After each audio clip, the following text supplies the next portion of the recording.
Perguntas para a revista Abraxas. Item estudante. Para a Abraxas Internacional, entrevistamos o venerável mestre Samael, fazendo-lhe as seguintes perguntas. Venerável mestre, que planos tem hoje o movimento gnóstico, aqui na República Mexicana? Item mestre. Às 14h, haveremos de falar por televisão através do canal 4. Pela noite, às 20h, teremos uma nova conferência no auditório da Galeria Municipal de Guadalajara, é o Auditório da Cultura. Assim, pois, a labor que temos hoje resulta intensiva. Estas conferências em Guadalajara, em forma pública, terão que atrair milhares de pessoas às filas do movimento gnóstico cristão universal. Nos propusemos fazer uma grande labor intensiva em todo o país, muito especialmente agora, temos que trabalhar com projeções até o norte. Em todo o norte do México haverá de florescer a gnosis, em todo o norte do México, haverá de fazer-se uma grande revolução espiritual. Obviamente, no norte do México se fazem as grandes revoluções, por isso é que nós temos que trabalhar no norte do México com suma intensidade. Item estudante. Que cidades especialmente, venerável mestre, trabalharemos imediatamente? Item mestre. Por enquanto, depois de Guadalajara, continuaremos nós com São Luís Potosí, ali já se nos aguarda. Há muita propaganda na imprensa, até a Coca-Cola vai fazer ali propaganda, etc. Nos deram para a labor gnóstica, durante 3 dias, a Sala da Cultura. Obviamente, entendo que este Centro Cultural de São Luís Potosí será muito benéfico para nossa labor. Item estudante. Para quando será o começo na Europa? Item mestre. Na década entrante teremos que laborar na Europa. Então a gnosis haverá de resplandecer em todos os países europeus. Penso que por lá, depois de 83 ou de 84, ou de 85 ou pouco mais, pouco menos, haveremos de viajar ao velho mundo, com o propósito de fazer a revolução espiritual em todo o continente europeu. Junto conosco estará o mestre K.H. Kochomi, virá desde o Tibete até Londres. Com ele trabalharei em estreita colaboração, para que o movimento gnóstico cristão universal possa resplandecer em todos e cada um dos países da Europa.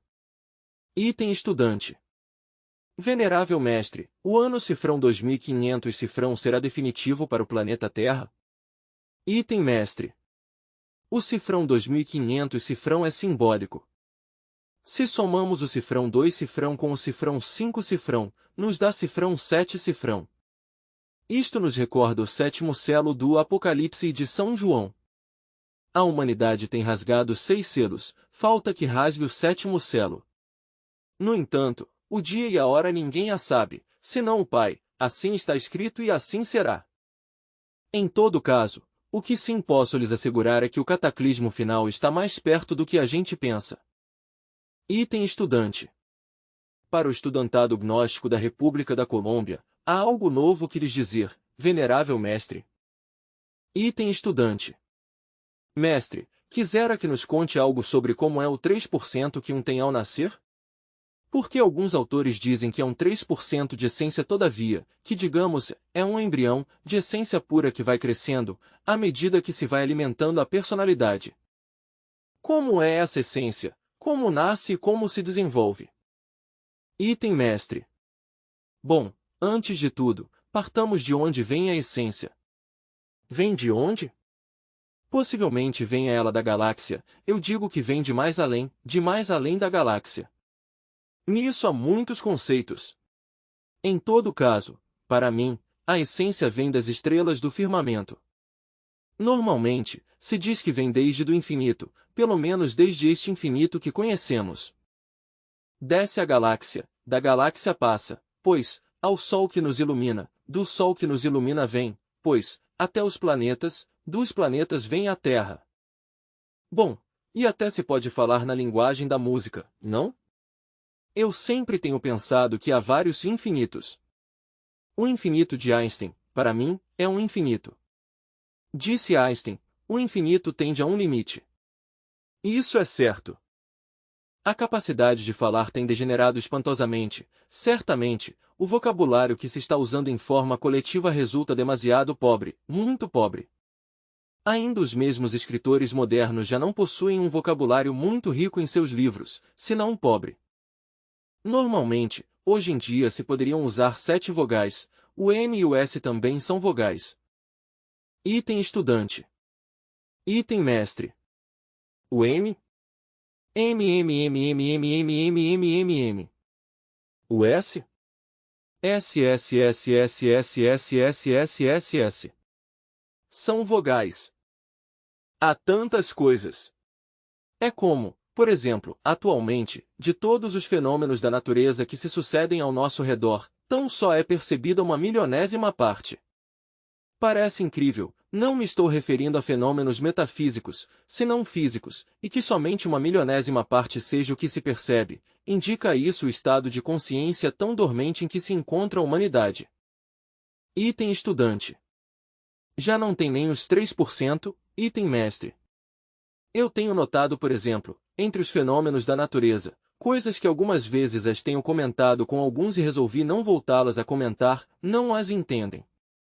Por exemplo, eu conheci, pessoalmente ao Marechal de Gaulle, ao General de Gaulle, general francês, durante a Segunda Guerra Mundial. Um homem jovem, estava jovem quando se levantou contra Hitler, não esteve de acordo com o Marechal Pétain. O Marechal Pétain lhe fez o jogo a Hitler. E sim, o Marechal Pétain conseguiu, pois, que o Führer não invadisse a totalidade da França.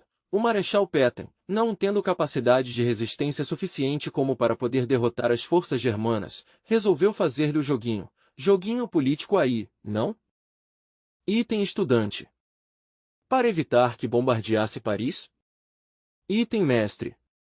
Para evitar que bombardeasse a Paris, e acabasse de destruir toda a França.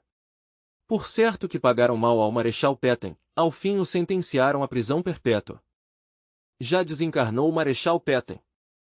Mas, bom, o que sim quero dizer é que o conheci jovem, tão jovem como poderia estar eu, e creia-me, quando fui comentar algo, ninguém me entendeu jamais, nunca. Não espero de vocês que lhe deem muita cabeça. Desencarnou à idade de 80 anos, o General de Gaulle, e o conheci tão jovem como estava eu e desencarnou à idade de 80 anos. Não espero que vocês o compreendam, porque é impossível que as áreas do cérebro, feitas para registrar isso, estejam funcionando em vocês. Não estão funcionando. Sendo de minha mesma idade como desencarna a idade dos 80 anos? Item estudante.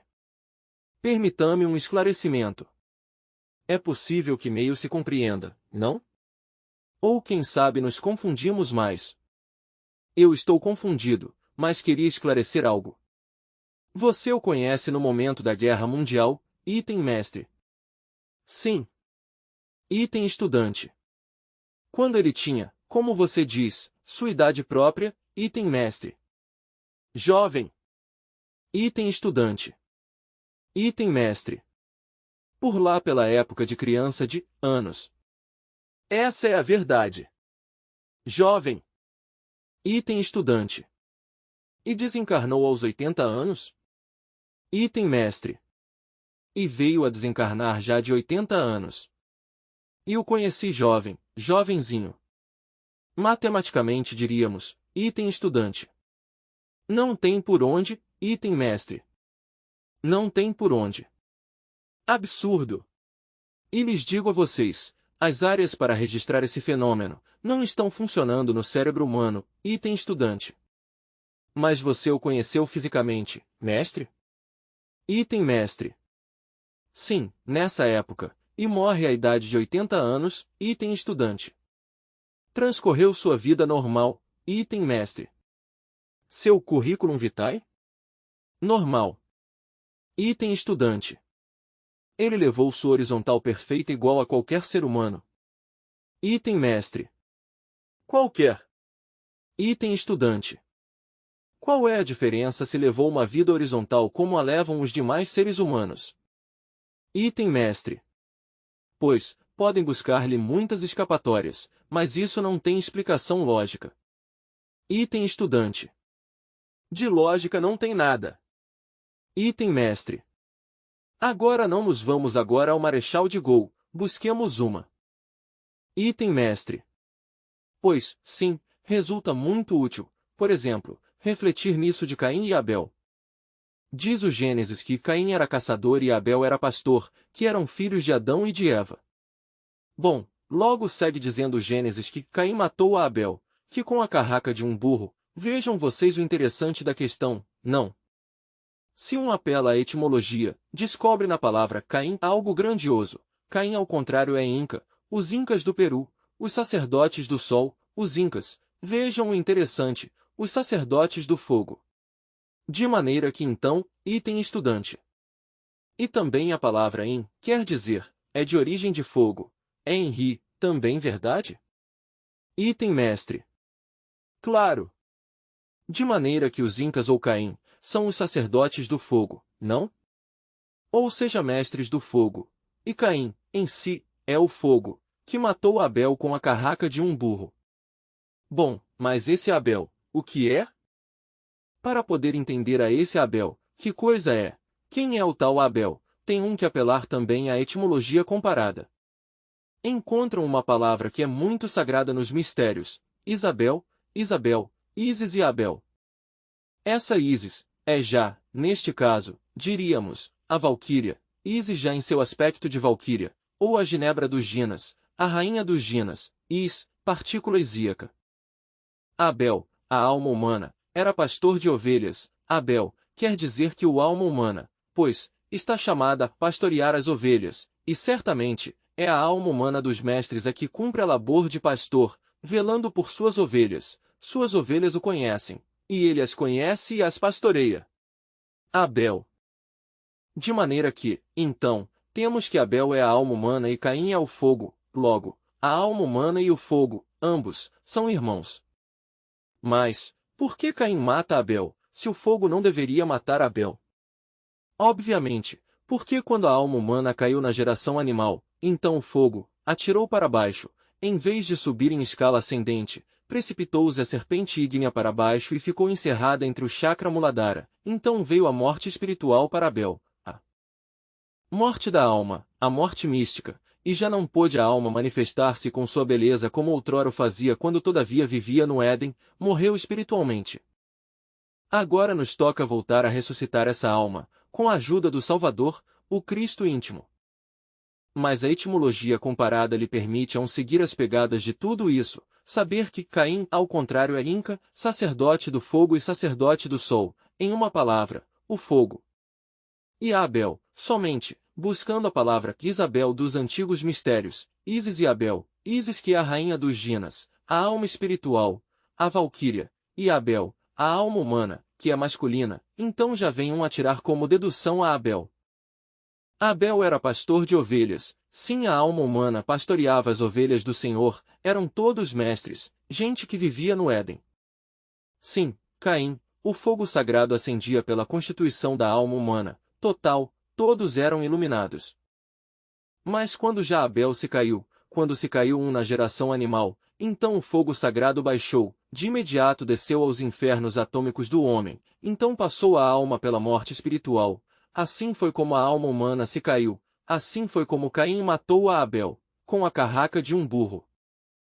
O burro tem representado sempre ao Mercúrio, ao esperma sagrado, de maneira que então derramou o vaso de Hermes e se amofinou, por isso é que Caim o matou com a carraca de um burro. Falaze muito disso, mas temos que refletir um pouco, não? Se Adão e Eva têm 2 filhos, Caim e Abel, e nada mais, então, como se seguiram reproduzindo os outros, se não eram senão 2 varões? A não ser que tivessem se metido com a mamãe, então seria, e isso seria absurdo, total, que aí se chega a um beco sem saída se não se sabe esoterismo. Item estudante. Não sabem eles. Item mestre. Não sabem nada disso. A realidade é que Adão leva todo um símbolo completamente alquimista, como alquimia, são alquimistas, olhando alquimicamente. Quem é, perfeitamente, Adão? Adão é o enxofre, e quem é Eva? O mercúrio da alquimia. Por isso é que Adão, em um quadro antigo, se lhe representa sob o sol e Eva sob a lua, o enxofre e o mercúrio, o rei e a rainha da alquimia. De maneira que, então, é uma fórmula completamente alquimista. Mas não convém, pois, a queda no pecado original, a queda no reino da morte, a queda no pecado original. Item estudante. Bom, e me dizia, mestre, que aqui lhe custou muito trabalho a você formar o grupo e demais, item mestre. Pois, claro está que sim. Aqui a coisa é bastante dura, porque resulta que México está governado por Saturno. Tenho entendido que a constelação que governa aqui, a este país, é Capricórnio, não? Que é casa, pois do planeta Saturno, então é bastante difícil a labor aqui neste país. Durante muitos anos tive que lutar para poder formar o movimento gnóstico mexicano. Já, afortunadamente, depois de 18 cifrão anos de duro trabalho, consegui formar um grupo de paladinos gnósticos. E estes paladinos estão dispostos, pois, a formar a fazer, diríamos, um gigantesco movimento que vá de fronteira a fronteira e de mar a mar, em todo o país, desde a fronteira da Guatemala até a dos Estados Unidos e desde o Atlântico até o Pacífico. Mas isto é questão de muita luta, item estudante. Sim, mestre, item mestre. De dura labor, pois. Hoje por hoje, pois, há vários grupos que estão devidamente organizados, não? Temos, por exemplo, a primeira Câmara a que acode muita gente. A segunda Câmara já é um pouco menos de gente porque já aqui já se faz um pouco trabalhoso para admitir a gente à segunda Câmara, tens que estar seguro que esta gente já está completamente definida, não? Então, é claro que em segunda Câmara vamos nós oficiar com os ritos, com a liturgia. E então, se necessita que haja muita veneração, muito respeito, que estejam devidamente preparados como para apreciar o valor esotérico da liturgia. Não poderia eu meter à segunda Câmara indivíduos que não estejam completamente definidos, isso seria absurdo. De maneira que aqui demoram muito para passar alguém à segunda Câmara, item estudante. Sim. Item mestre. Sim, demoro muitas vezes até 1 e 2 anos, há indivíduos que têm 3 anos e todavia não os passo à segunda Câmara. Por que não dão a nota que se necessita? Claro que em Constituição e liturgia e no regulamento pomos para os países da América do Sul que tudo é diferente, não? Por que temos que considerar a psicologia da gente, não? Na América do Sul há um aspecto emocional mais desenvolvido que aqui na América do Norte. Por isso aqui, para passar a gente de primeira a segunda Câmara, primeiro temos que instruí-las muito, prepará-las devidamente, só assim nos atrevemos a fazê-lo, do contrário não. Agora, para a terceira Câmara, esta sim tem pouquinhos, completamente. A terceira Câmara funciona, pois, aqui em um santuário muito, já vai ter você a honra de conhecê-la, já o levarei eu lá, para que conheça você como funciona aqui a terceira Câmara. Tomara na América do Sul, pois, seguissem o exemplo. Assim que te vou levar à terceira Câmara, vai poder conhecer como funcionam as outras câmaras, etc., para que na América do Sul possas, diríamos, falar-lhes aos irmãos claramente, sobre tudo isso. Também te vou ensinar uma série de exercícios especiais, práticos, para que as pessoas já de certa idade, possam regressar à juventude. E outros, por exemplo, que temos como para a transmutação sexual. Há muitos indivíduos que todavia não têm esposa e esses indivíduos têm que aprender a transmutar sexualmente, de todas as maneiras, não?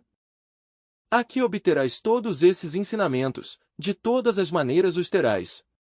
Já, quando chegue o congresso, já te toca ir pois a esse grande evento, mas então levarás esses conhecimentos que se necessitam tanto por lá na América do Sul e América Central, as maravilhas do cosmos. Também me ajudava a recordar, um ensinamento superior e muitos detalhes, não?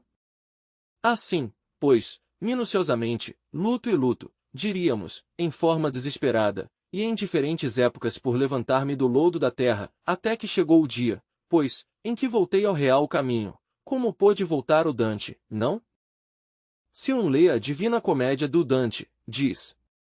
E começa, pois, descendo ao inferno, e tudo isso não. Diz ele, quando me apartei do caminho reto e caí em uma senda muito obscura, dizia o Dante, não? Eu digo mesmo, que era um bodhisattva caído.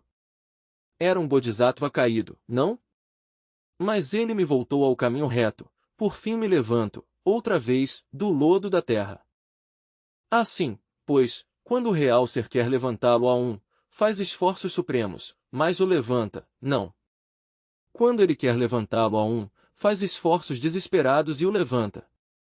Agora já estou de pé, graças a Deus, trabalhando pela humanidade, lutando sob as ordens do Pai, aí vamos pouco a pouco.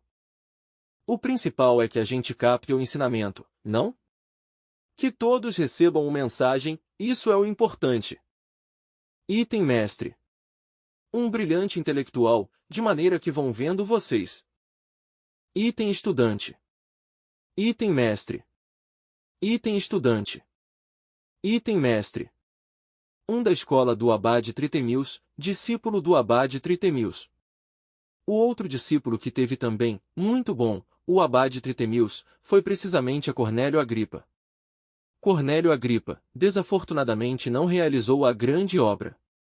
Cornélio Agripa se dedicou nada mais que a teorizar com tudo que aprendeu do Abade Tritemius, e de muitos, e muitos outros autores, se virou todo um intelectual, teorizando, teorizando, e teorizando, e quando já quis fazer a grande obra, morreu. Já estava em plena luta, lutando por tomar posse de si mesmo, mas o surpreendeu a morte. Em câmbio, Teofrasto Paracelso, a fez, é um mestre ressurreto, em princípio, como lhes digo, estava na escola de Salamanca. Agora dizer, ou atrever-me a dizer que era um mago negro, tampouco me atrevo a dizer que era mago negro, porque ele não fez mal a ninguém. Estava na escola de magia de Salamanca, e que é o mesmo castelo de Clinsor onde está o salão da bruxaria, mas que se retirou dessa escola. Ao princípio, buscando, passou por aí, pela escola de magia de Salamanca. Item estudante. Como você, quando esteve afiliado à jarreteira, item mestre. A ordem da jarreteira, em Roma. Passa experiências que faz na vida, não?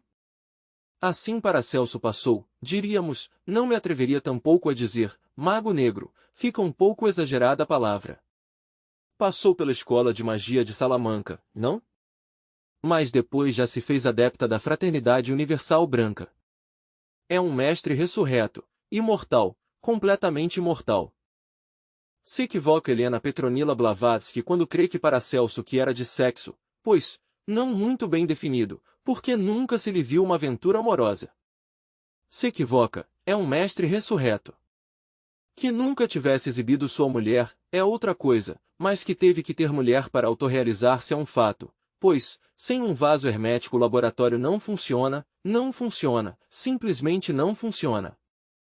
Para que o laboratório funcione e se possam fazer as transmutações do chumbo em ouro, pois, se necessita, forçosamente, ter um vaso hermético. E bem sabes que Filipe Teofrasto Bombasto de Onhenhen, pois realizou a grande obra. Posto que é um mestre ressurreto e sabe fazer ouro, efetivo. Tudo o que se diga, pois, nesse sentido, que digam que não teve mulher, pois isso é falso, completamente falso. Esses três colossos foram discípulos, pois, do Abade Tritemius. O Abade Tritemius ensinava o esoterismo em pleno monastério católico, pertencia à ordem dos beneditinos e ali ensinava o esoterismo. No mesmo monastério, a seus discípulos lhes ensinava a ciência da grande obra. Item estudante. Item mestre. No entanto, ele foi discípulo, o Abade Tritemius, aprendeu toda a sua ciência de Alberto Magno. Alberto Grande foi formidável, uma vez fez um banquete extraordinário, celebrou, fez uma festa. Convidou a muitos personagens distinguidos ao banquete.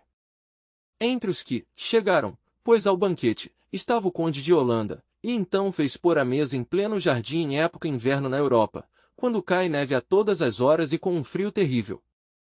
Item estudante. Item mestre. Vejam vocês, que faz pôr a mesa este homem em pleno jardim do monastério. E todos ficaram perplexos, sentaram-se, porque lhes dizia Santo Alberto Magno, como era o puro, desse monastério, o abade, como lhe dizer não? Nem sequer o conde de Holanda rechaçou, pois, o convite, e até sua mesmíssima esposa, uma delicadíssima dama, não teve inconveniente algum em sentar-se sob a neve, a celebrar o festim. Já veem. E, afinal de contas, pois, o que passou? De repente a neve se dissipa, o clima vai melhorando notavelmente, começam a voar as aves e a cantar como se estivessem em plena primavera, sai o sol em todo o seu esplendor, começam todos a suar aos borbotões, contentíssimos, brindaram com vinho, celebraram o banquete contentíssimos e assombrados todos, porque estavam como a finais de primavera e princípio de verão, com calor. Celebraram o banquete esplendidamente, todos saíram felizes, as plantas e as árvores cheias de flores, os pássaros cantando e era pleno inverno. As árvores no inverno não têm uma folha, não? Não, se encheram todos de folhas. Não era mais que, quer dizer, mudou de estações à vontade. Terminaram felizes, passaram ao interior do monastério, depois cada qual se foi. Item estudante. Item mestre. Claro que ao sair, já estavam outra vez em pleno inverno. Mas enquanto estiveram no jardim, estavam em plena primavera. Como fez Alberto Magno, que manejava os elementais da natureza à maravilha. Era mestre ressurreto. Disse ressurreto, porque tinha pedra filosofal, e eu não posso conceber que um mestre que seja ressurreto não tenha pedra filosofal, isso é óbvio. Pelo mesmo que é ressurreto é porque tem a pedra filosofal. A pedra filosofal é a que lhe dá a ressurreição. Essa é a realidade das coisas, sim senhor. Aí tem vocês a sabedoria medieval ou o cristianismo esotérico. Item estudante. Quisera que você nos dissesse, como uma pessoa pode recuperar a fé solar, quando esta tem perdido. Item mestre. A fé não se recupera enquanto o ego não se dissolva. O ego não pode ter fé jamais. Fé verdadeira não creio que exista no movimento gnóstico, e se esta está enfrascada entre o ego, de onde vai sair a fé? O ego é materialista em 100%, incrédulo. Enquanto que exista o ego existe o ceticismo. A fé absoluta, em 100%, não pode existir enquanto exista o ego. Ego e fé são antagônicos, não podem combinar-se, como não se pode combinar a água e o azeite. De maneira que não falemos de fé, esta não é possível lográ-la enquanto não se tenha passado pela aniquilação budista. Falemos de compreensão e lutemos por morrer em si mesmos. À medida que o ego se vá desintegrando, a fé irá surgindo, mas enquanto o ego esteja vivo, toda a possibilidade de fé não resulta mais que uma vã fantasia. Isso é tudo. Item estudante. Mestre, qual é a diferença entre premonição e intuição? Item mestre. Premonição e intuição. Na premonição existe pressentimento do que há de acontecer no futuro, então o pressentimento pode tomar formas, na intuição é distinto. A intuição está mais além do mesmíssimo pressentimento, é um nível superior, ou uma oitava superior da mera premonição. Os intuitos vêm através dos distintos centros superiores do ser, chegam à mente, e se nós somos receptivos os captamos. Em verdade que os intuitos vêm da parte superior do ser, a mente, e chegam, disse, passando pelos centros superiores do ser. Os intuitos são maravilhosos, mediante eles nós podemos nos orientar praticamente. Assim, pois, devemos fazer uma clara diferenciação entre premonição e intuição. Esclarecido? Item estudante. Esclarecido. Mestre, quisera que me dissesse se há diferença entre os conceitos plano, dimensão e céu. Item mestre. Questão de nomes, questão de nomes. No que tange a palavra plano a aboli já em meus livros. Vocês observarão que não a uso. Usei em obras como O Matrimônio Perfeito, A Revolução de Bel, que são livros realmente incipientes, mas nas obras superiores não usei tal termo porque conduz a muitos erros, tem-se a ideia de algo plano ou horizontal. E se falamos de astral, mental, causal como planos, nos daria a falsa ideia de subir escalas formada por distintos planos, o qual é absurdo. Preferi, pois, usar termos como dimensão, mundos superiores, ou mundos inferiores, etc. Dimensão, pois, obviamente vivemos em um mundo de 3 dimensões, comprimento, largura e altura. Mais além está o mundo da 4ª dimensão que é o tempo, O mundo da quinta dimensão, que é a eternidade, mundo da sexta dimensão está mais além da eternidade e do tempo, mundo da sétima dimensão, que é a dimensão zero desconhecida, espírito puro. Me parece que o conceito de multidimensionalidade é mais sábio que aquele de planos, estilo teosofista. Alguma outra coisa? Item estudante. Sim, mestre, com relação a que as cadeias que nos tem dito por que se crê que os anjos lunares de Vênus e os anjos do amor são diferentes? Eu quisera que você me dissesse se são os mesmos ou há alguma diferença entre eles. Item mestre. Falando astrologicamente, diremos que Vênus é amor. E se dizemos que os anjos venusinos são anjos de amor, falamos de algo muito exato. Mas também devemos ter em conta que o amor é o sumum da sabedoria. Não é, pois, estranho que o anjo Anael, que é um anjo do amor, de tipo venusino, seja ao mesmo tempo sapiente e poderoso. No anjo Anael se combina a voz, a sabedoria e o poder. E é absolutamente venusino. Recordemos a Hermes Trismegisto quando disse, te dou amor, no qual está contido todo o sumum da sabedoria. Item estudante. Item mestre. Indubitavelmente que somente a chave da arca da ciência pode de verdade salvar-vos. E serão salvados, secretamente, no dia da grande catástrofe aqueles que se achem embarcados na arca, os que tenham entrado na arca. Como nos dias de Noé, somente foram salvos os que subiram à arca. Assim também agora, o que subam à arca e que estejam dispostos a navegar entre as águas puras de vida, orientados pela estrela polar, pelo sol de Osíris, poderão ser salvos. Assim é. Inquestionavelmente, irmã, vem uma grande catástrofe. E serão salvados, repito, os que tenham entrado na arca da aliança. Vamos a ver quantos são os que entram. Em todo caso, nós cumprimos com entregar a chave, para que entrem os que queiram. Indubitavelmente, quando um interpreta toda essa sabedoria que está em parábolas, pode orientar-se facilmente se tem o donum Dei, ou seja, o dom de Deus para compreendê-las.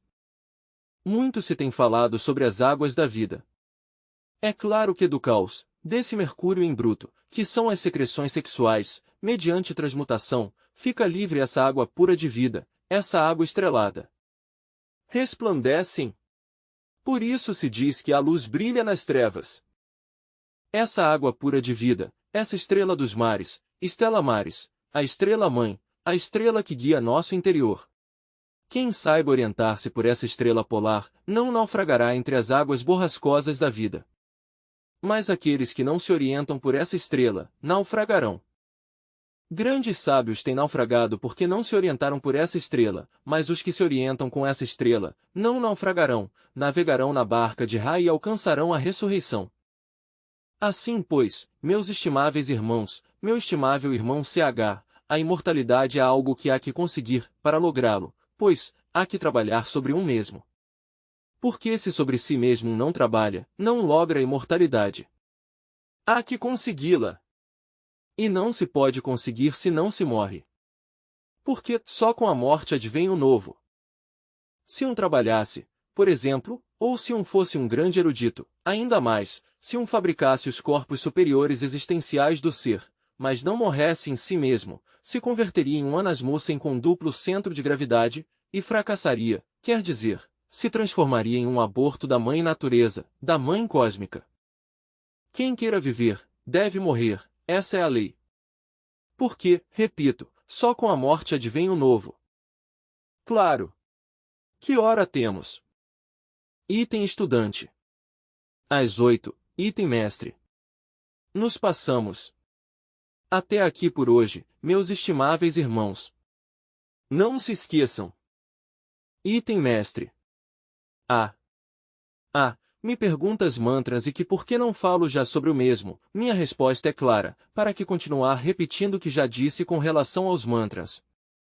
Eles continuam como sempre formam parte de uma linguagem puríssima da natureza, do verbo de ouro que como um rio sublime corre sempre sob a selva do sol.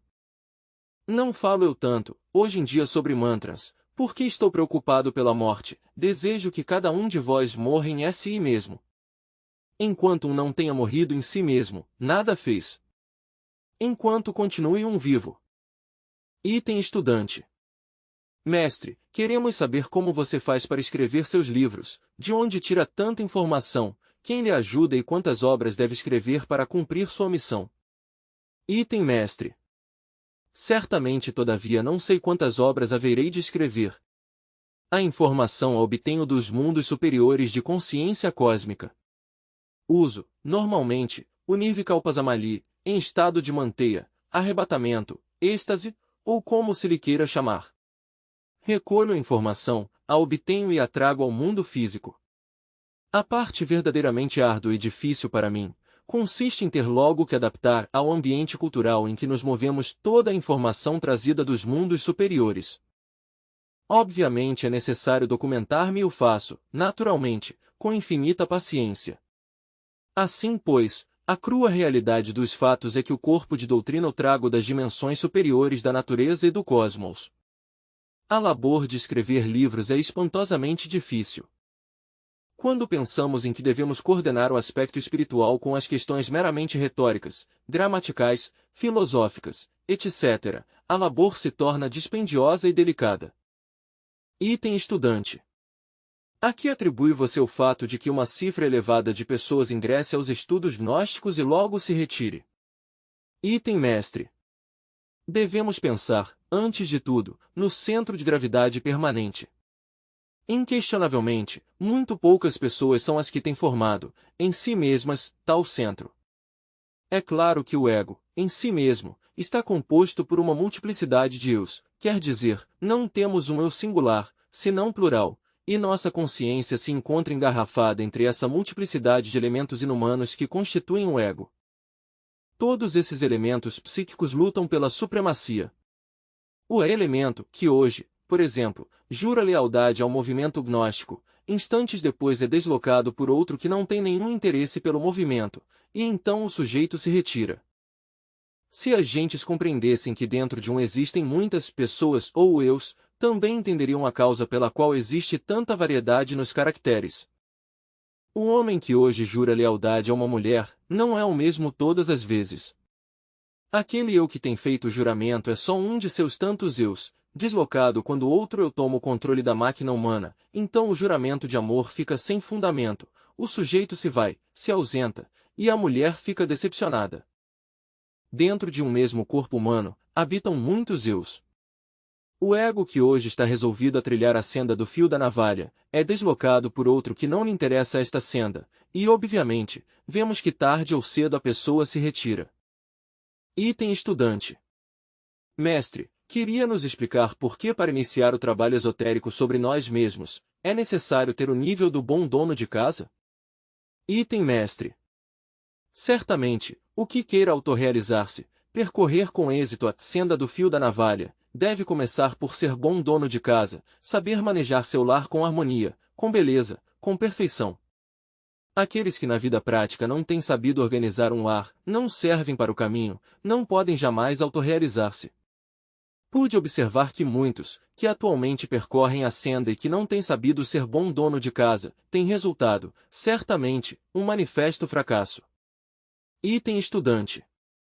Mestre, a muitos lhes tem chamado a atenção o fato de que livros como A Revolução de Bel e outros, estão cheios de diatribes, críticas severas e afirmações em contra de certos autores. Não falta quem veja uma contradição entre sua antiga atitude e a doutrina do coração, da que você fala em numerosas obras. A que deveram esses ataques e por que já não os utiliza? Item mestre. O agricultor que vai semear, tem primeiro que queimar a folhagem, os cardos, os espinhos e tudo que não sirva, para logo depois plantar o grão de onde há de sair a vida. Os operários que vão levantar uma casa, têm primeiro que romper o solo, escavar na dura terra, a fim de estabelecer os alicerces firmes para construí-la. Também a mim, que me tocou entregar a mensagem para a nova era de Aquário, me tocou a tarefa de qualquer agricultor ou operário. Me tocou assinalar o obstáculo, mostrar o perigo, o erro, antes de poder lançar o grão cultural da nova era, que nestes momentos se inicia entre o augusto tronar do pensamento. Item estudante. Passando agora ao terreno da antropologia, poderia você nos dizer de onde vieram os maias? Item mestre. A raiz dos maias a descobrimos na Atlântida, seu tronco-raiz está na Atlântida. Antes da submersão da Atlântida saíram muitos maias para a América, chegaram a Yucatán, chegaram à terra da Guatemala, etc. E outros saíram rumo ao Egito, ao Tibete, etc. Item estudante. Também ao Peru? Item mestre.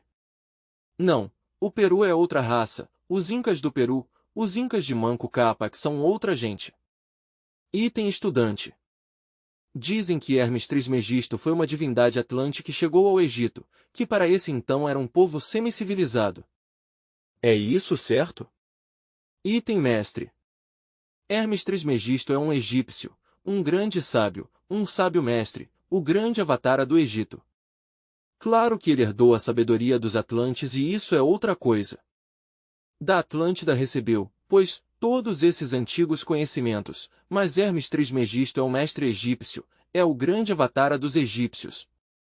Os egípcios herdaram a sabedoria da Atlântida, isso não o negamos, mas até aí, isso é o único que é. Item estudante. Se poderia também dizer que por essa razão coincidem as pirâmides astecas com as egípcias, que por isso ambas revelam o mesmo conhecimento. Item mestre. Sim, naturalmente, a Atlântida é o tronco comum de Oriente com Ocidente, da América com a Europa e outros lugares do mundo. Obviamente que, pois, as pirâmides egípcias e as pirâmides do Antigo México se baseiam na mesma sapiência, na mesma sabedoria. São mais antigas as pirâmides do México que as do Egito.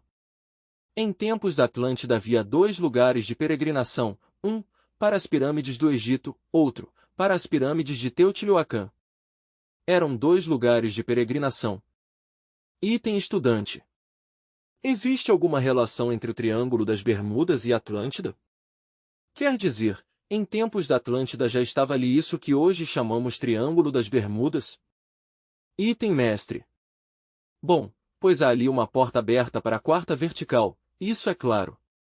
Aviões, pessoas, buques, têm desaparecido no Triângulo das Bermudas. Há uma porta de acesso à quarta vertical nessa região, mas a Atlântida cobria totalmente todas as Antilhas, era um amplo continente localizado no oceano que leva seu nome, no Atlântico, e se estendia desde o setentrião até as regiões boreais, e desde o sul até o setentrião, era bastante grande o continente Atlântico. Não é possível que a Atlântida tivesse cabido no Triângulo das Bermudas, que é um pequeno triângulo. Em câmbio, a Atlântida cobria todo o Oceano Atlântico, era imenso, enorme e item estudante. Quando se fala do $500 como o ano em que haverá de concluir a atual quinta raça, devemos tomá-lo como um número simbólico ou obedece a alguma cronologia? Item mestre. É simbólico, e por isso temos citado em A Doutrina Secreta de Anahit. É uma data simbólica que coincide com o momento em que se rasga o sétimo selo do Apocalipse de São João. Significa que se rasga o sétimo selo, porque 2 mais 5 é 7. A humanidade tem rasgado 6 selos até a data atual, logo tem que rasgar o sétimo selo, e se diz simbolicamente que é no ano 2500, mas não há que tomá-lo literalmente, não. O começo das catástrofes definitivas está no ano 2043, porque o Catum 13 começa no 2043, o Catum 13 dos Maias. Isso está escrito e isso sabem todos os sábios do Mayab. Perguntava eu a um ancião maia em Palenque. Teu filho verá. Então o ancião contestou. Não, meu filho não o verá. Teu neto verá o Catum 13? Contestou. Meu neto sim o verá. O Catum 13, como os outros 12 catunes, se cumprirá ao pé da letra. Cada um dos 12 catunes tem sido exato, nenhum falhou. O Catum 13 entra por aí pelo ano cifrão 2043 cifrão. Eles põem uma média entre o 2040 e o 2043. Pouco mais ou menos, isso lhe põe os maias ao Catum 13. Item estudante. O que é isso de catunes? Item mestre. Tens que estudar o Popol Vuh, ou o Shilombalum de Shumael, ali receberás uma ampla informação sobre os 13 catunes. É impossível que em uma pequena conversa te concentre toda a sapiência dos 13 catunes. É difícil, não?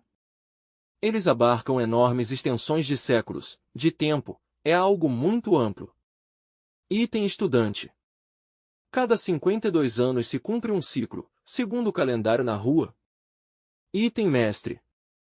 Não, esse é o ciclo da renovação dos fogos, quando o fogo velho termina e se acende um fogo novo. Esses 7 ciclos, de 52 anos cada um, são muito exatos, mas esses por sua vez estão relacionados com ciclos maiores. A gente desta época não vê senão os pequenos ciclos de 52 anos, mas, realmente, cada um dos 7 grandes ciclos corresponde a uma raça, e 5 mais 2 dá novamente 7, o 7º selo. De maneira que, uma coisa é a primeira raça que houve no mundo, que foi a raça protoplasmática, e outra coisa é a segunda raça, a dos hiperbóreos, outra terceira raça, a dos lêmures, outra quarta raça, a dos atlantes, outra quinta raça a nossa, que somos nós, os filhos do quinto sol. E virá uma sexta e depois uma sétima raça. Mas, obviamente, esses são os sóis nauas, primeiro sol, por exemplo, a primeira raça, segundo sol, a segunda raça, terceiro sol, terceira raça, quarto sol, quarta raça, quinto sol, a quinta raça. De maneira que, quando se fala do quinto sol, se refere à raça ária. Os filhos do sexto sol pertencem à ressurreição dos deuses e os do sétimo sol serão os últimos, os da sétima raça. De maneira que, agora estamos no quinto sol. Por esta época é que se aguarda o Catum 13 dos Maias. A grande catástrofe que se avizinha, que já está às portas, virá no Catum 13. Item estudante. No ano 2043? Item mestre. Sim. Por aí entre o 2040 e o 2043 começa o Catum 13. Estamos no Catum 12, todavia não temos chegado ao 13. No Catum 13 vem o máximo de aproximação de Hercólobos. É claro que ao aproximar-se Hercólobos em uma forma exagerada para nosso planeta, pois tem que produzir catástrofes porque é um planeta muito grande, muitos milhares, quase milhões de vezes maior que a Terra. É um monstro, que ao aproximar-se ao passo que se vai aproximar, tão exageradamente, a nossa órbita terrestre, pois, não resiste o planeta Terra, o virará ao revés, completamente. Mas antes que suceda a catástrofe, de virá-lo ao revés, com seu poder magnético puxará o fogo líquido que está no interior da Terra. Esse fogo líquido, ao saltar à superfície, se rega por toda a crosta terrestre e a queima totalmente, não há nada que possa ficar sem se queimar, tudo queima. De maneira que, ao queimar-se tudo, pois, perecerá toda a humanidade. Esse será o dia do grande incêndio universal profetizado por Miguel de Nostradamus, profetizado por Pedro o apóstolo quando disse, os elementos, ardendo, serão desfeitos, e a terra e todas as obras que nela serão queimadas, profetizado por Jesus de Nazaré em seu sermão profético, profetizado pelos maias em seu Catum 13, profetizado pelos nauas quando falam de que os filhos do quinto sol perecerão pelo fogo e os terremotos, quer dizer, está profetizado e requete profetizado por todos, há muita documentação sobre isto. Que se queimará a crosta terrestre totalmente, que não ficará nada vivo. Agora, no máximo de aproximação de Hercólobos se produz uma revolução dos eixos da Terra.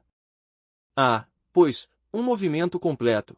O que hoje são polos, se converterá em Equador, e o que hoje é Equador se converterá em polos. A Terra dará uma cambalhota, será algo terrível. Dizia por aí um extraterrestre que se chegasse a fazer explodir Hercólobos, eles têm os métodos e poderiam fazê-lo, a catástrofe seria tão terrível que destruiria todo este sistema solar. Vejam vocês como é de grande Hercólobos. Item estudante. O acercamento de Hercólobos afetará também a outros planetas? Item mestre. Pois, isso dizem os astrônomos. Nós temos, em nossa instituição, um mapa traçado pelos mesmíssimos astrônomos, de maneira que não estamos inventando nada de nossa colheita. Isso está já devidamente estudado por todos os observatórios de Londres, de Paris, de Manila e de todas as partes. Aí temos o mapa que os astrônomos têm traçado, não o traçamos nós. Poderia dizer-se, bom, vocês por seu fanatismo o traçaram, mas não traçamos isso, são os astrônomos oficiais quem o traçaram. Segundo esse mapa, Hercólogos afeta diretamente a Terra e secundariamente influi sobre Júpiter, Marte e Urano. Isso secundariamente, porque afeta fundamentalmente a Terra. Item estudante. Por que, especificamente, há de suceder isso em nosso sistema? Item mestre. É o jogo mecânico das esferas. Este é um jogo que existe desde a aurora da criação. Nosso sistema solar tem que viajar ao redor do cinturão zodiacal e cada vez que termina uma viagem do sistema solar ao redor do zodíaco, coincide o final dessa viagem com a órbita de Hercólogos. Assim que, é uma questão mecânica. Item estudante. Está sincronizado tudo isso? Item mestre. Sim, sincronizado. De maneira que, então, Hercólogos tem sua órbita ao redor do Sol tilar e vem a coincidir, ao final da viagem, com nossa Terra e todo o nosso sistema solar. De maneira que, Hercólogos coopera com isto, marcando o fim do ano sideral. Item estudante. Se tudo será queimado sobre a crosta terrestre, como ou de que maneira vai florescer de novo a humanidade, os animais, as plantas e tudo mais? Item mestre. Pois, haverá alguns lugares que não serão afetados. É possível, por exemplo, que muitas pontas, muitos morros elevados fiquem convertidos em ilhas, que não recebam danos muitos morros altos, como por exemplo montanhas como o Everest. Hoje em dia o Everest tem cifrão 8.800 cifrão metros sobre o nível do mar e viria a ser uma ilha maravilhosa. Posso assegurar que o Everest vai se converter em uma ilha, e se alguns fossem espertos poderiam subir ao Everest para que não lhes passe nada, mas se morreriam de fome os pobres, entretanto, se morreriam entre a neve e o gelo. Bom, e haverá assim muitos lugares de montanhas elevadas que se converterão em ilhas. Também haverá que ter em conta que o núcleo que se vai formar estará integrado pelo Exército de Salvação Mundial.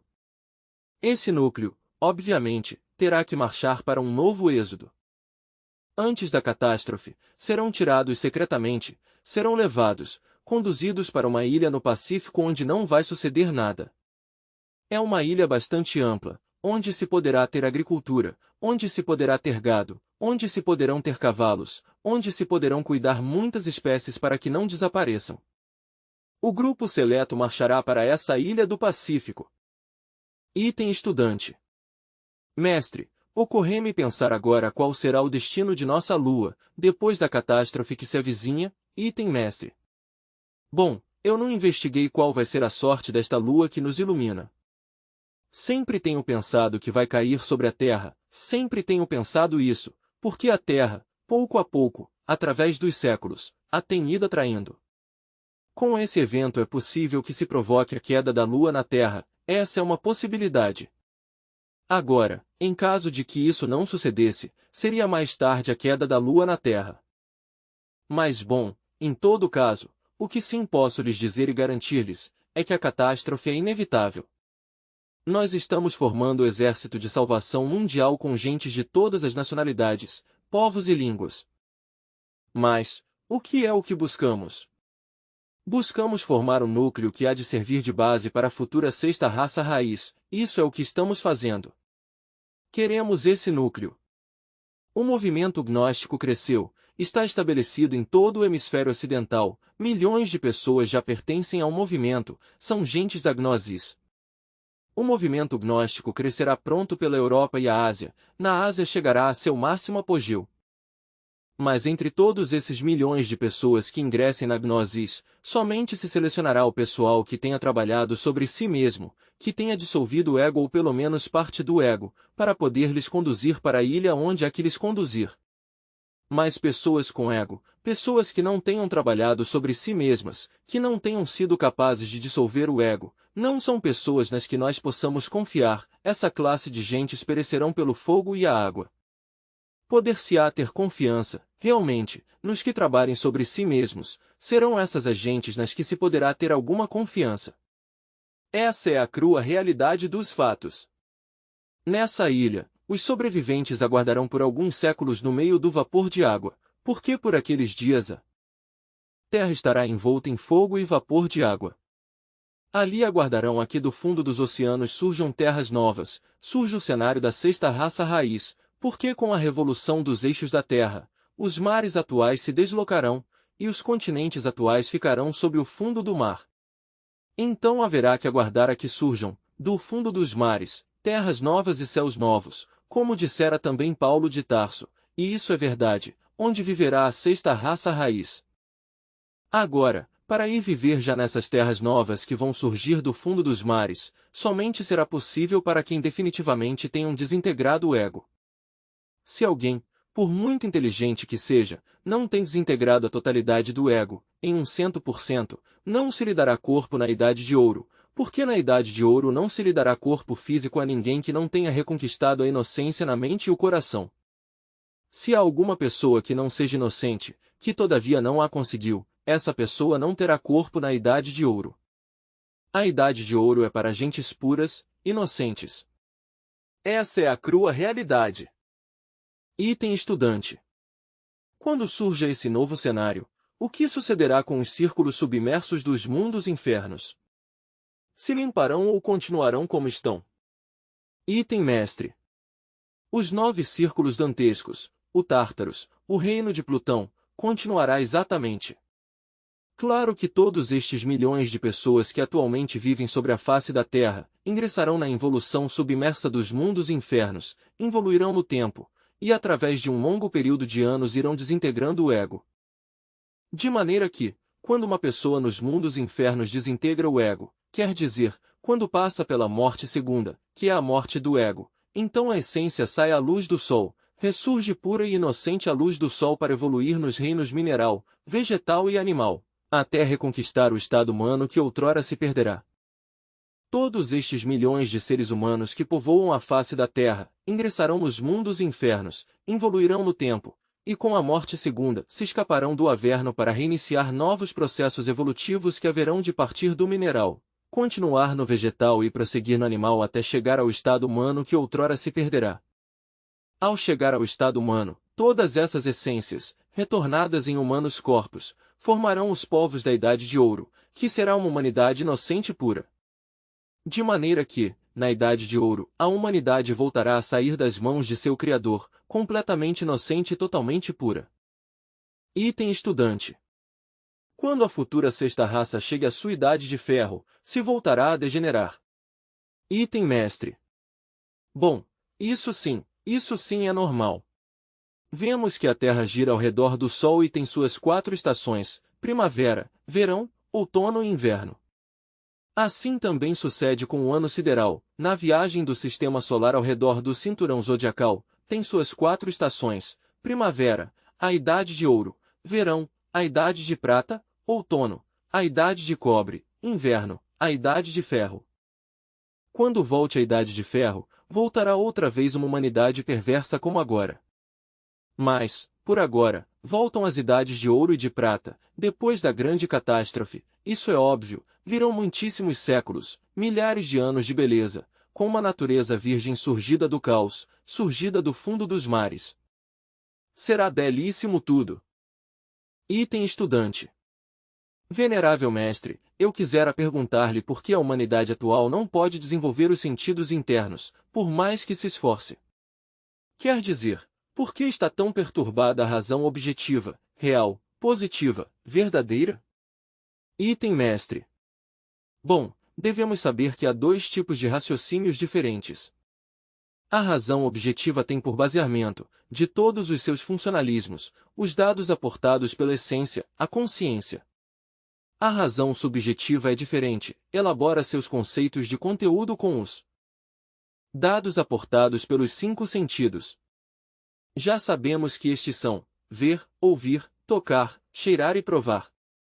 Com esses dados aportados, pois, pelos 5 sentidos, a razão subjetiva, mediante seu sistema de associações, elabora seus conceitos. Assim, pois, com tais conceitos a razão subjetiva faz seus raciocínios. Olhadas as coisas desde este ponto de vista, ou desde este ângulo, o que pode saber a razão subjetiva sobre o real, sobre isso que se esconde tras o mundo das aparências?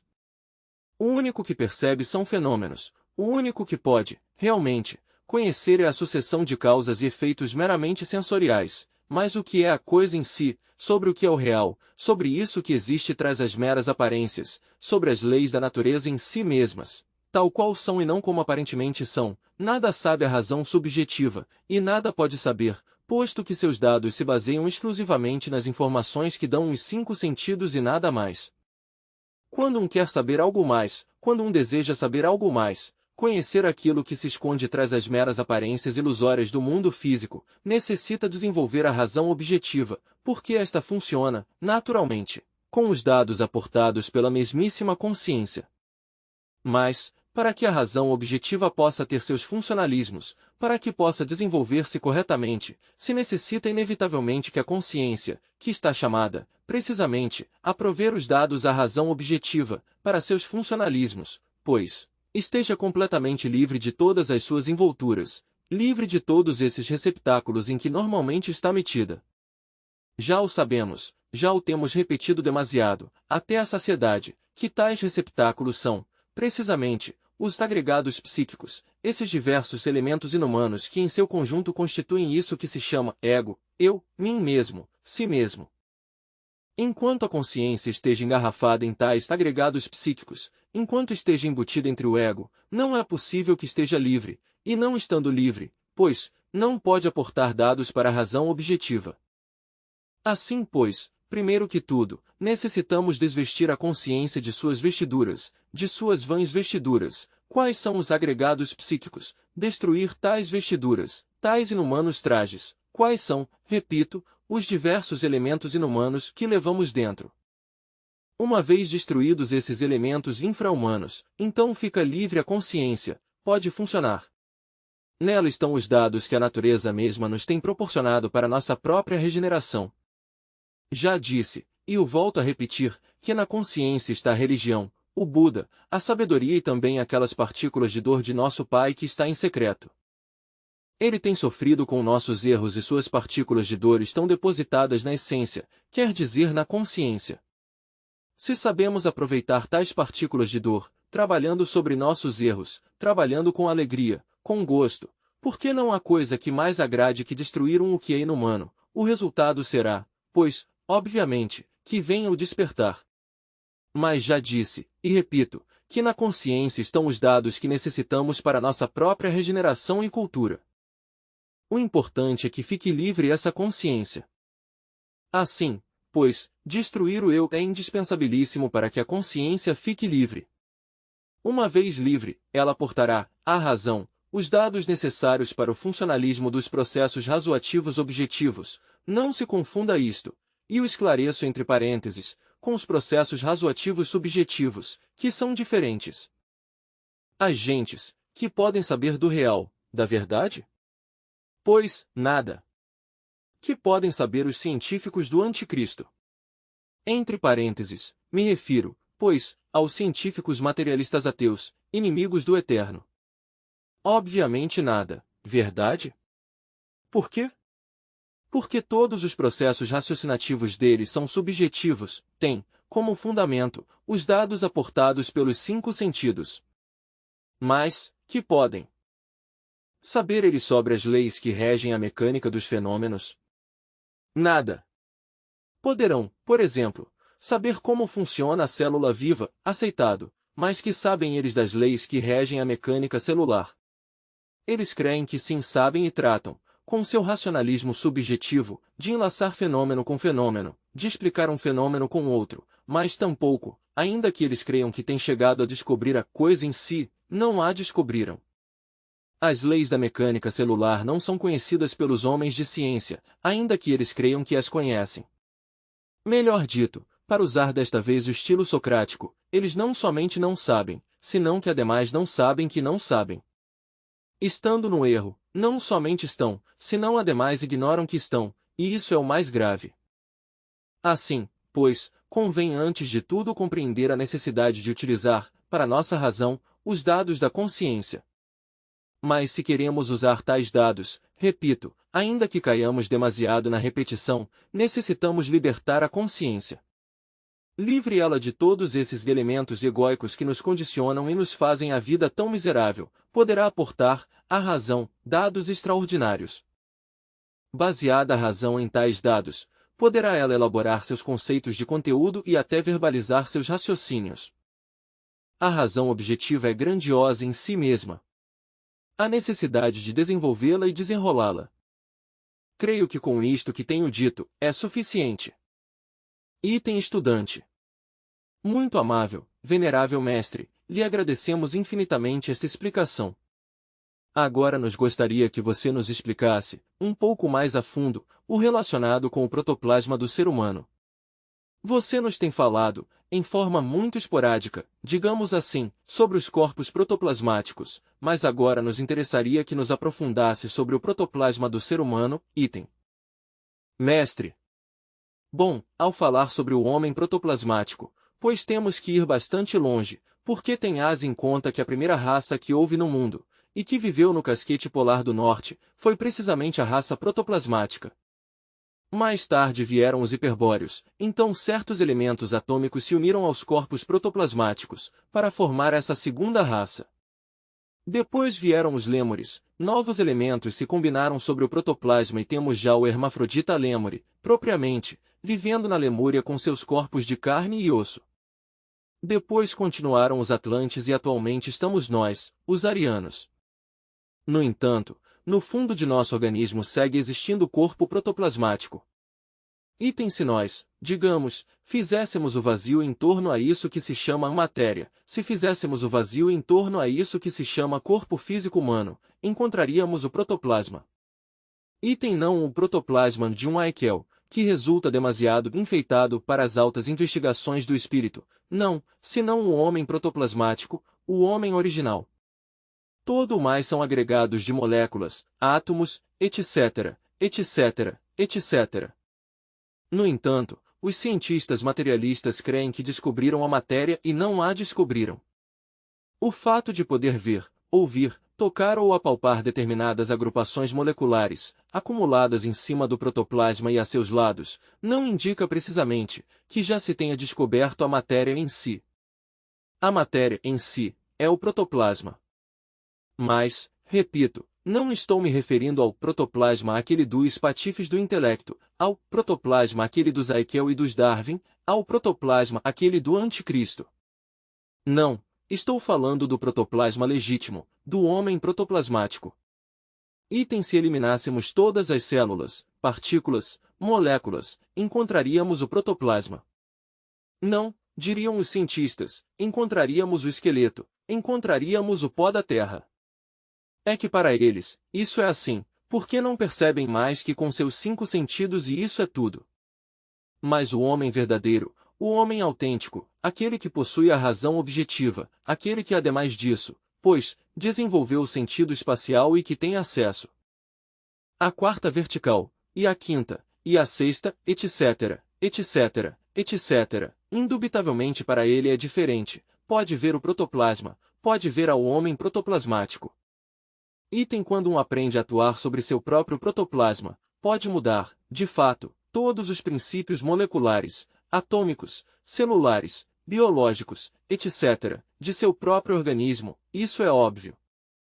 Item mais, inquestionavelmente, o que estamos dizendo pertence à ciência pura, o anticristo não sabe destas coisas. Quer dizer, a falsa ciência materialista não entende estas coisas, porque ela se baseia exclusivamente em racionalismos subjetivos, e tal racionalismo, como já o tenho dito, tem como única fonte de informação as informações defeituosas dos 5 sentidos. Item nós temos outros modos de percepção, que são diferentes. Temos desenvolvido outras faculdades cognoscitivas que nos permitem, perfeitamente, ver o protoplasma em si mesmo. Item e repito, quando um pode manejar a fundo seu protoplasma, quando já é capaz de atuar sobre ele, certamente também pode mudar, diretamente, os princípios moleculares e atômicos, item sempre se tem falado de super-homens. Eu o entendo, não à maneira de um Nietzsche, não, senão na forma da criatura autorrealizada, do legítimo homem, no sentido completo da palavra. Este legítimo homem, este homem verdadeiro, este homem autêntico, para diferenciá-lo do animal intelectual, que é diferente, sabe manejar o protoplasma e portanto pode até imortalizar seu corpo físico. Item absurdo, diria o anticristo. Sim, Claro, para o anticristo, tudo que não pertença a seu círculo, esse limitado em que se desenvolve, é absurdo. Um sábio, por muito grande que seja, se não se submete aos prejuízos, regras e sistemas estabelecidas pelo anticristo, se converte em objeto de zombaria. Mas o sábio é sábio, ainda que o anticristo ria disso. Item assim pois, repito, o anticristo é a falsa ciência e os falsos cientistas de nossa época. Mas isto, naturalmente, não o aceitam os cientistas. Eles se creem um non plus ultra, os verdadeiros amós do saber, ainda que não são mais que pigmeus que não veem mais além de seus narizes. Mas eles sim creem que veem tudo e esse é seu engano. Não somente estão enganados, senão que ignoram que estão enganados, e isso é pior ainda. Item assim, pois, se há que aprender a manejar protoplasma, temos que fazê-lo inteligentemente. Item antes de tudo, teríamos que começar por manejar as inteligências que vivem no protoplasma. Item quais são? Pois, os elementais atômicos de nosso próprio corpo. Item inquestionavelmente, nas águas da vida, no esperma sagrado, temos nós as famosas ondinas atômicas, moleculares, próprias, individuais. Não estou me referindo às ondinas dos lagos nem dos rios, senão às que levamos no sistema seminal, as atômicas, as que formam parte de nosso próprio corpo. Item em nossa mente temos todos os elementais do ar, os famosos silfos, mas não estou falando dos silfos que vivem lá nas nuvens, senão dos silfos atômicos. Desses que formam nossa própria mente. Item em nossas calorias, em nossos glóbulos vermelhos, em nosso sangue, em nosso potencial sexual, etc., em todo o nosso energismo, carregamos as famosas salamandras atômicas, mas uma vez mais digo, não estou me referindo às salamandras dos vulcões, senão às salamandras atômicas, as que formam parte de nosso sangue, as que constituem os glóbulos vermelhos, as que originam nossos ardores sexuais, etc., etc., etc. Item por último, nos ossos, na carne, estão os gnomos, não os que vivem entre as entranhas da terra, senão os que vivem entre as entranhas de nossa terra filosofal, que é nosso corpo, as que vivem em nossos ossos, as consciências atômicas de nossa carne, de nossas cartilagens. Item quando um aprende a manejar suas próprias consciências atômicas, elementais, de fato vai adquirindo poderes sobre o protoplasma. Mais um aprende a dominar essas consciências atômicas mediante a disciplina esotérica, isso é inquestionável. Item como poderíamos dominar nós, por exemplo, uma tempestade sexual, quando as ondinas do próprio esperma, ou das secreções ativas do sexo, se encontram revoltas. Só mediante a força da vontade, da inteligência, e com os exorcismos convenientes. Item como poderíamos dominar nós, por exemplo, aos elementais atômicos de nossos ardores sexuais, em um momento dado, em nossas tempestades luxuriosas? Pois, mediante a ajuda de nossa Divina Mãe, Kundalini Shakti. Item como poderíamos dominar esses pensamentos de lascívia, que assaltam constantemente a mente? Pois, simplesmente, sabendo exorcizar aos silfos atômicos de nosso próprio pensamento. Item e como poderíamos submeter o corpo à vontade do ser? Somente dominando as consciências atômicas, ou elementais atômicos da carne, dos ossos e das cartilagens, etc. Item quando um vai adquirindo poder sobre as inteligências atômicas de seu próprio corpo, quando se vai fazendo amo de todas essas inteligências atômicas que vivem em seu próprio organismo, de fato vai adquirindo também poderes sobre o protoplasma, onde essas inteligências atômicas se desenvolvem e se desenrolam. Em via ao caminho de perfeição, um poderá rejuvenescer-se como o bom Fausto, aquele de Goethe. Item de maneira que, então, há que compreender isto, que há mestres imortais, os há. Item no Egito, se diz que há 2 mestres cujos corpos são de idade indecifrável, os mencionam antiquíssimas escrituras religiosas.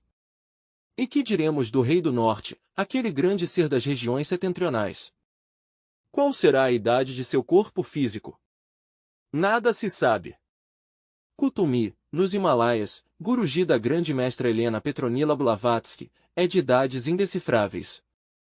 O conde de Saint-Germain, que atuou durante os séculos XVI, XVII, XVIII e XIX na Europa, volta à Europa no ano 1939, e de regresso ao Tibete, foi entrevistado por Giovanni Papini, o menino consentido do Vaticano, item assim, pois, pensemos em que todos podemos chegar a converter-nos em homens autênticos, legítimos, verdadeiros, em que podemos chegar a conhecer o protoplasma, esse funcionalismo vivo de nosso organismo, digamos, a base primeira e a que verdadeiramente dá origem a todos os processos da vida. Quando falo do protoplasma em si, não estou me referindo, exclusivamente, ao corpo vital etérico. Não confundam vocês ao Linga Sharira ou corpo vital, com o protoplasma. O protoplasma é diferente. Para conhecer ao protoplasma, se necessita, verdadeiramente, desenvolver certas faculdades que todos não as têm. E para desenvolver essas faculdades, há que despertar, e para despertar há que morrer em si mesmos, aqui e agora. Assim, pois, com o maior gosto tenho gravado esta resposta à pergunta que se me tem feito, a fim de que todos possam receber a informação correta. Estudante. Venerável mestre, queremos fazer-lhe uma última pergunta. Você nos falou da encarnação e cristalização do ser, mas ao mesmo tempo nos disse que havia que dar oportunidades às distintas partículas do ser, que se iam realizando. Isto quer dizer que o ser não desce de uma vez, em sua totalidade, senão por partes? Mestre. Bom, o ser é o ser e a razão de ser do ser, é o mesmo ser. Ao falar do ser, pensemos no Sagrado Sol Absoluto. Obviamente, do Sagrado Sol Absoluto emana o Santo Kidano, onipresente, onipenetrante, onisciente. E por sua vez, do Santo Kidano advém o Santo Triamazikamo, ou em outros termos, a Trimurti Logoica, a qual, como já é sabido, tem três aspectos. Primeiro, Santo Afirmar. Segundo, Santo Negar. Terceiro, Santo Conciliar. Tem o Sagrado Sol Absoluto e o Santíssimo Kidano, onipresente e onipenetrante, desejam cristalizar, em nosso organismo, essas três forças primárias da natureza. No Oriente, tais forças recebem o nome de Brahma, Vishnu e Shiva. No mundo cristão, são denominadas Pai, Filho e Espírito Santo. Também, o Sagrado Sol Absoluto e sua emanação, o Santíssimo Kidano, desejam cristalizar, em nosso organismo, as três forças primárias da natureza. Todo o trabalho esotérico consiste nisso, em lograr a cristalização dessas três forças primárias. É óbvio que, primeiro, haverá que cristalizar a força mais próxima que temos, ao Santo Conciliar, isso é indubitável. Muito mais tarde, no tempo, haveremos de cristalizar, em nosso organismo, a segunda força, que é o Santo Negar, ou o Vishnu hindu, o Shakma hebraico, o Cristo cósmico, e depois, muito depois, haveremos de cristalizar, em si mesmos, a primeira força, ao Santo Afirmar, ao Keter cabalístico, ao Brahma hindu, ao Pai, no cristianismo. Assim, pois, falando em uma linguagem que todos entendam, em uma linguagem crística esotérica, diríamos que devemos cristalizar, em nosso organismo, as três forças conhecidas como Pai, Filho e Espírito Santo. Quando o lograrmos, nos haveremos convertido em criaturas absolutamente perfeitas. Primeiro, haveremos de cristalizar a que temos mais próxima, a do Espírito Santo. Muito mais tarde teremos que cristalizar em nós as forças crísticas, e por último, teremos que cristalizar em nós a primeira força, que é a do Pai. Essa é a ordem das cristalizações dentro de nós mesmos, aqui e agora.